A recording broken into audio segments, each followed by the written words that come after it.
Barabara mwanaspoti. Jameni, hapo jana Sunderland walitupatia Vunulu na Vunulu continues jameni. Hapo kesho mwendo wa saa 9:30 ali kickoff. Aston Villa atakuwa anakipiga dhidi ya mwana Nottingham Forest.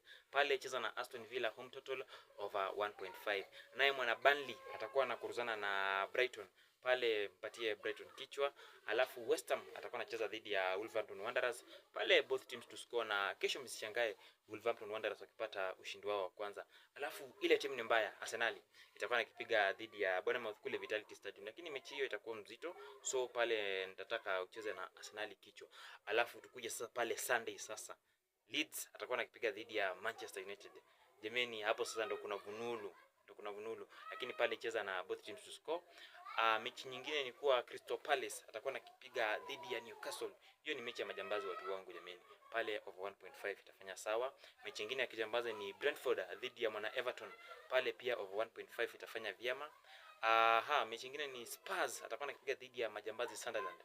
Pale pia Sunderland to score au yani away total over 0.5. Sunderland watafunga bao pale. Alafu jameni, ile mechi kubwa tumeongojea jameni, Manchester City watakuwa nakipiga dhidi ya Chelsea, majirani au London Brothers. Tulisema #London for London. So jameni, Chelsea whether you like it or not jameni, hiyo mechi ya Sunday lazima mshinde, lazima mtushikie City jameni, na hata kama kocha amefutwa kazi. So pale ni both teams to score and over 2.5. Shukran watu wangu almaarufu the best 7 bet slip ya Vunulu utakuwa naiweka pale comment section, uende uangalie, at least uangalau uone kama utapata kitu ama utavuna kitu. Shukran watu wangu, tupatane kesho EPL Vunulu.